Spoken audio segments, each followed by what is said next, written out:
안녕하십니까. 이어서 경남 소식 전해드립니다. 산림조합이 오늘부터 4월 11일까지 창원시 산림조합중앙회 경남지역본부 앞마당에서 올해 나무시장을 엽니다. 나무시장에는 대추와 감나무 등 유실수와 동백, 목련과 같은 조경수 등 나무 100여 종이 전시됩니다. 산림조합 나무시장은 전국 시도 가운데 경남에서 가장 먼저 문을 엽니다. 세계 기록유산인 팔만대장경에는 일반인도 쉽게 할 수 있도록 그림으로 그려진 경전이 있는데요. 해인사에서 처음으로 이 그림 경전을 책으로 출간했습니다. 독자가 직접 그림을 따라 그리며 경전의 가르침을 되새길 수 있습니다. 차주아 기자가 소개합니다. 고요한 해인사 선방 안에서 신도들이 그림을 그립니다. 흐릿한 밑그림을 따라 정성스레 그림을 그리다 보니 어느덧 황금빛 부처가 완성됩니다. 불경의 그림을 따라 그리는 정신수행법인 사불입니다. 일주일에 한 2-3장 정도로 고요하고 평온한 상태에서 뭔가를 마음에 담아서 하니까 굉장히 정화가 된다고 하나? 이들이 그린 그림은 팔만대장경 가운데 하나인 화엄경. 한문 경전을 읽지 못하는 대중을 위해 801장의 화엄경을 80장의 그림으로 그린 변상도입니다. 해인사에서 1930년대 마지막 인쇄본을 3년 동안 모두 복원한 끝에 처음으로 책으로 출간했습니다. 각 장마다 경전을 쉽게 설명했고 복원된 변상도 옆에는 형형색색으로 꾸며진 변상도가 함께 실려 있어 저마다 원하는 색으로 변상도를 그릴 수 있습니다.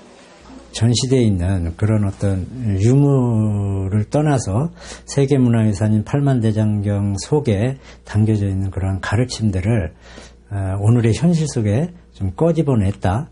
세계 기록유산인 팔만대장경이 독자가 직접 체험하고 쉽게 읽을 수 있는 그림책으로 나와 삶에 지친 마음을 다독이며 위로하고 있습니다. KBS 뉴스 차주아입니다. 경남과 부산 지역 고속도로와 휴게소가 귀성객이 버리고 간 쓰레기로 몸살을 앓고 있습니다. 한국도로공사 부산 경남 지역본부는 이번 연휴 동안 휴게소 화단과 도로 주변에 귀성객이 버리고 간 쓰레기가 많아 인력을 동원해 수거하고 있다고 밝혔습니다. 도로공사는 지난해 명절에도 경남과 부산 지역 고속도로에서 수거된 쓰레기가 35톤으로 처리 비용이 700만 원이 들었다고 설명했습니다. 엔저에 따른 가격 경쟁력으로 일본 조선사들이 7년 만에 수주 실적 세계 1위에 올랐습니다. 이런 일본과 물량 공세에 나선 중국 조선사 사이에서 우리나라 조선업의 설 자리가 좁아지고 있습니다. 박중간 기자가 보도합니다. 지난달 일본 조선업체들은 세계 발주량의 46%를 수주하며 약 7년 만에 세계 1위에 올랐습니다. 특히 세계 선박 발주량이 한 달 전보다 84%나 감소했지만 일본의 수주량은 77%나 늘었습니다. 한국 조선업체들은 수주량이 한 달 전보다 214%나 줄었지만 2위 자리는 지켰습니다. 한 달간의 실적이어서 추이를 판단하기는 이르지만 일본 조선업의 수주량이 이처럼 급신장한 것은 엔저를 기반으로 가격 경쟁력이 높아졌기 때문입니다. 실제로 일본 조선소들의 엔화 표시 선가가 15%나 하락했습니다. 일시적인 현상이란 관측도 있지만 기술력을 갖춘 일본 조선업은 우리에게 위협이 될 수 있습니다. 비슷하게 이제 낮은 가격에 지금 수주 가격이 형성되고 있는 상황이면 일본 업체들이 사실 엔저 영향을 상당히 많이 받고 있는 편이기 때문에 일본 조선업계는 또 한국, 중국 업체와 경쟁하기 위해서 업체 간 합병 등을 통해 5개 회사 체제로 대형화 작업을 마무리했습니다. 그동안 저가 선박 수주에 집중하던 중국의 조선산업은 고부가 선종 개발과 기자재 역량 강화 등으로 경쟁력을 끌어올리고 있습니다. 중국보다 높은 기술력을 가진 일본 조선업의 부활로 한국 조선업이 애매한 위치에 놓일 수도 있습니다. 중국의 물량 공세에 고전하던 한국 조선업이 이제는 엔화 약세를 통해 일본 조선업까지 부활하면서 샌드위치 신세가 돼가고 있습니다. KBS 뉴스 박중관입니다. 한일 교환 뉴스입니다. 일본 야마구치현 우베시에서 목재 펠릿을 연료로 하는 난로가 새롭게 개발됐다는 소식 등을 신유진 아나운서가 전해드립니다. 일본 야마구치현 우베시에서 열린 목재 펠릿 난로 완성 발표회. 간벌한 나무 등을 잘게 부숴 만든 목재 펠릿을 연료로 하는 난로가 새롭게 개발됐습니다. 이 펠렛 난로는 높이가 1m, 폭이 70cm 크기로 난로에서 데워진 공기를 펠let통에 밖으로 뿜어내 열효율과 안전성이 뛰어난 것이 특징입니다. 가격은 등유 난로에 비해 비싸지만 이산화탄소 배출량과 연료비를 절감할 수 있습니다. 市民の方にもですね、やはり、薪じゃないプレートストーブやいいなというふうな温かみがあるなということで、安くできればですね。 야마구치현 슈난시의 한 중학교. 자매 도시를 맺고 있는 네덜란드의 가정 요리를 급식으로 맛보며 해외 문화를 체험하는 수업이 열렸습니다. 2학년 30명이 참석한 이 수업은 네덜란드 세계 자매 도시에 대한 설명을 들은 뒤 외국인과 함께 즐길 수 있는 놀이에 대한 주제로 이야기를 나눴습니다. 급식에서는 감자와 당근을 이용해 만든 네덜란드 가정 요리와 완두콩을 사용한 수프 등 3가지 요리가 나왔습니다. グリーンピースはあんま食べれる方じゃないんですけど、ちょっと美味しかったんで、オランダとか違う、外国行ったことないんで、ちょっと行ってみたいと思います。 학생들은 네덜란드 요리를 처음 접했지만 모두 맛있게 먹으며 즐거워했습니다. KBS 뉴스 신유진입니다.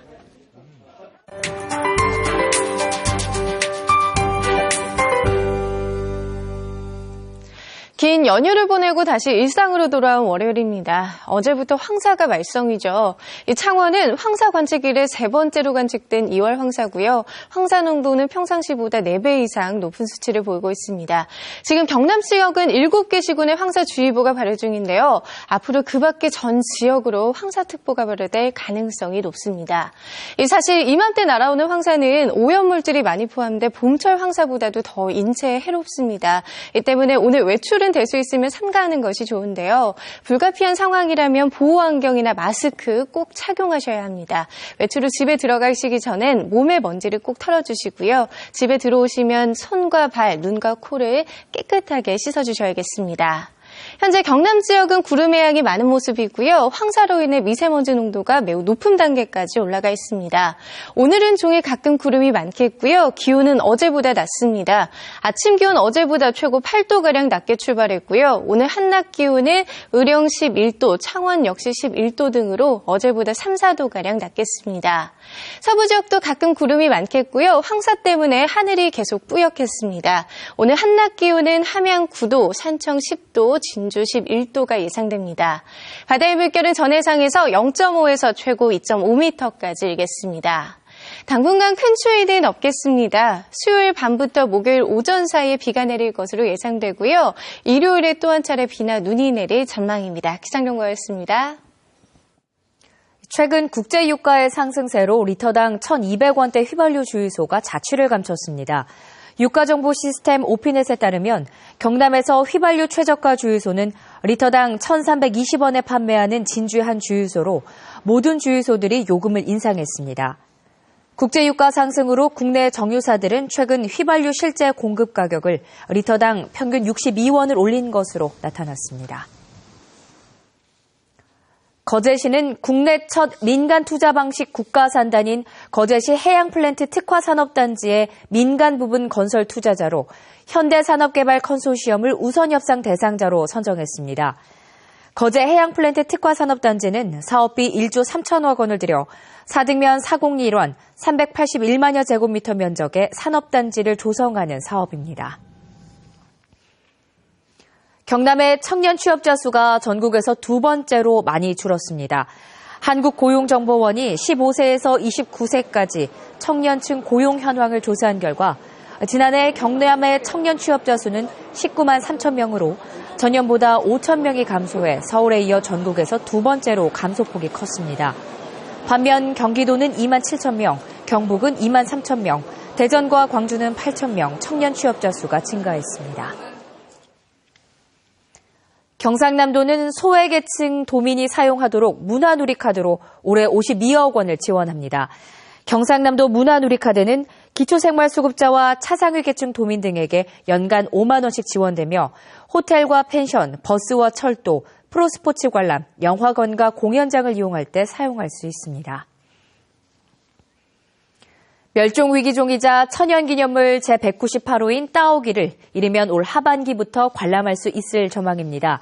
창녕군 따오기 보건센터는 지난달 가로 25m, 세로 36m, 높이 12m 규모의 관람용 케이지를 설치해 따오기 11마리를 넣고 적응 훈련을 시키고 있습니다. 보건센터는 관람객들이 관람용 케이지로부터 10m 떨어진 거리의 탐방로에서 따오기를 볼 수 있도록 할 예정입니다. 창원소방서는 봄철 따뜻한 날씨로 자주 발생하는 화재와 안전사고를 예방하기 위해 오늘부터 다음 달 6일까지 소방시설 공사 현장에 안전점검과 예방순찰을 한다고 밝혔습니다. 창원소방서는 이번 점검에서 상남 지역 오피스텔 공사 현장 등 3곳과 일반 감리원 배치 대상 54곳을 대상으로 소방시설 공사법 관련 사항 준수 여부와 하도급 적법성, 소방기술자의 형식적 고용 여부 등을 살필 예정입니다. 전지훈련지로 경남 지역을 찾는 스포츠팀의 수가 늘고 있습니다.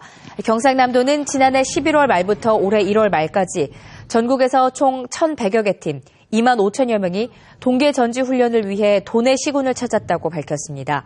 이는 지난해 같은 기간보다 30%가 늘어난 수치입니다. 시군별로는 창원시, 거창군, 남해군 순으로 전지훈련장을 많이 찾았습니다. KBS 뉴스를 마칩니다. 고맙습니다.